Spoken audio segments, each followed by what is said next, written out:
Then imposter syndrome I wanted to cover because this is what people constantly are battling with, and they bring it up all the time. They're saying, "Oh, I have imposter syndrome." And I was talking to a young lady a couple of days ago that she said that she started this new business, and she had said that she sometimes felt like do I even belong here? Do I really know what I'm talking about? And but so there's people that struggle with this, and I think we've all struggled with it. But there's a few things that can help.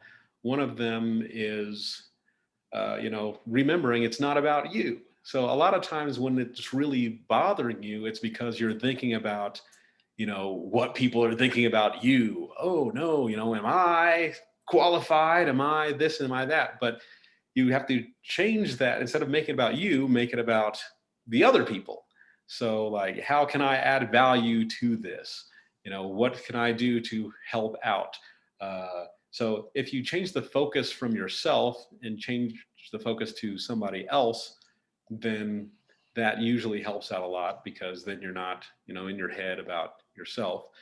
Another thing is knowing that you don't have to be the expert. So if I show up at uh, the polo event or the beekeepers event, I don't have to be an expert on bees. I can just say I'm learning about this. And instead of trying to act like I know everything, I can say, hey, I'm trying to figure this out. And there's going to be a lot of people that they're not going to call security. What? You don't know security? No, they'll say, oh, okay. And they'll help out, or they'll either say, I'm trying to figure it out too, or they'll say, oh, what part is confusing to you? And then they're happy to help out and let you know. Just like another thing is, I have a very close friend that's a police officer.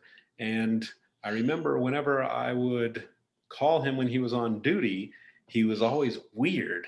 And I'd say, why are you so weird when I call you? And he said, because I have the uniform on. I was like, so? He said, when I have the uniform on, I am a police officer and I have to conduct myself as such.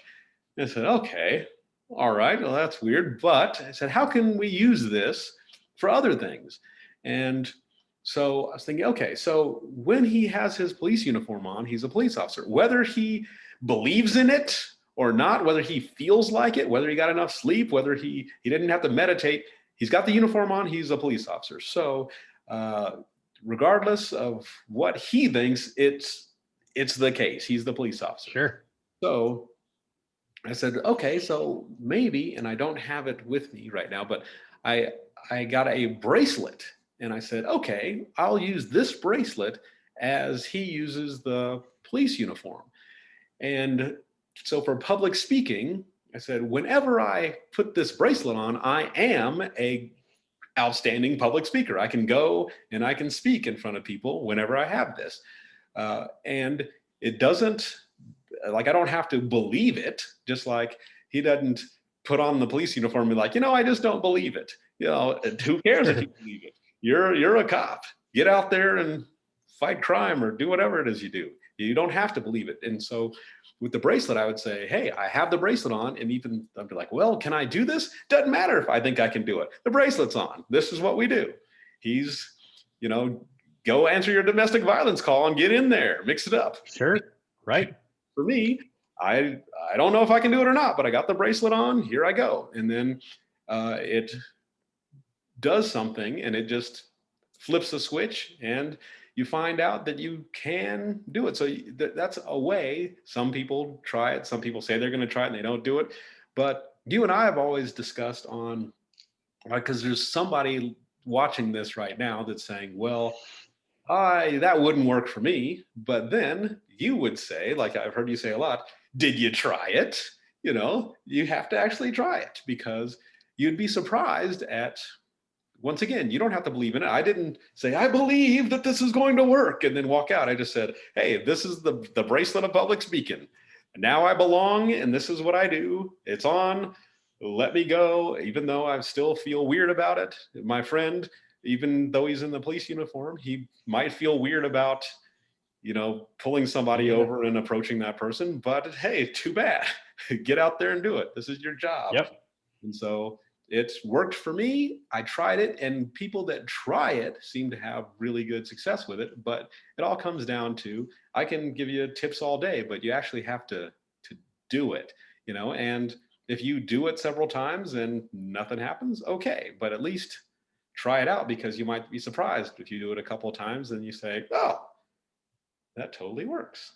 Any Yeah. And two well, I cents? think how this fits in, and just kind of like tying this back to both events or real estate or business in general, is when you first get started or you're interested in something, kind of like what you said, like before with the polo, you may not know exactly how polo is played. You don't know the top 10 people who made a polo goal. I don't know anything about polo, but you're interested in it. And the thing about these events, when they think about these other people who are experts or who are, already very knowledgeable on these subjects, they love to talk about it. Just like with you and this type of stuff, you love to talk about it.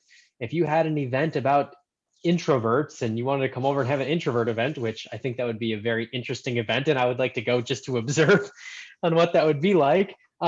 You don't have to be that expert, but people want to talk about it. So if you go to an event about water polo or about private jets, you don't know, but you are going to go there and someone's going to talk your ear off and you're going to learn more than you ever thought you didn't know about the topic. Right. So it's I think the whole imposter syndrome, specifically with real estate, is when you're first getting started, all you have to do is just show up and just listen. People are going to talk.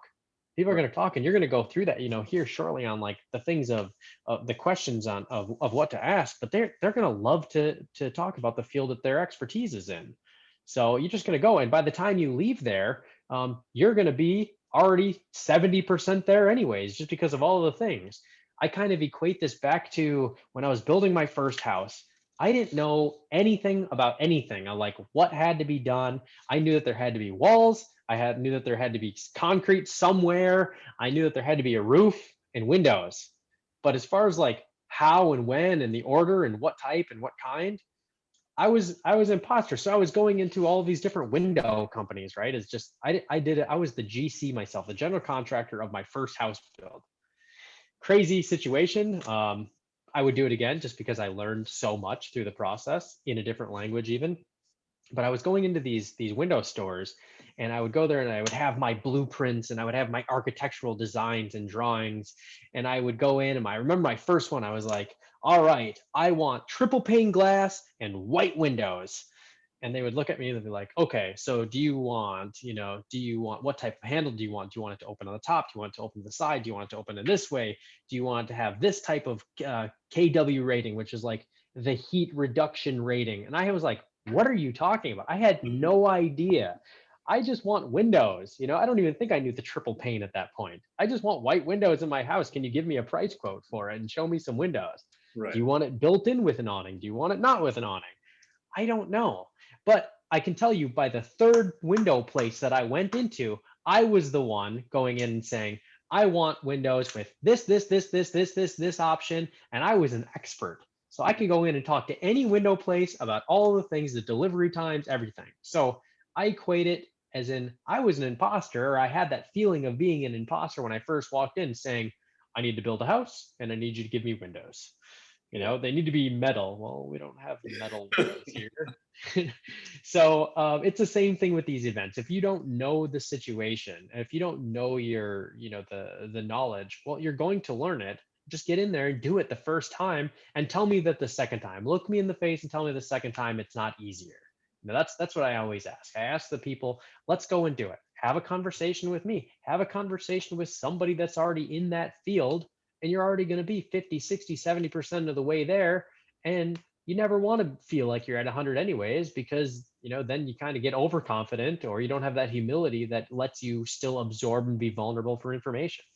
So yeah, I think it's just great. Just get out there and just do it. Just learn. So Right. I know old Jordan Peterson said, start by doing it badly. So, you don't have to be great. You just start, just do something, and then you can always dial it in and get better. But it's more important to start than try to go somewhere when everything is perfect, because then you never end up doing it. But if you just start and you suck at it when you start, no one's going to, it might be a little embarrassing at the beginning, just like with your window thing, where you're like, oh, I didn't think about that. But then now you've learned a little bit more, and then the next time you're coming with a little more knowledge, and then each time you have a little bit more and you get a little bit better. But you have to start somewhere, and people don't start off being experts. They start off wherever they're at, and then they slowly build.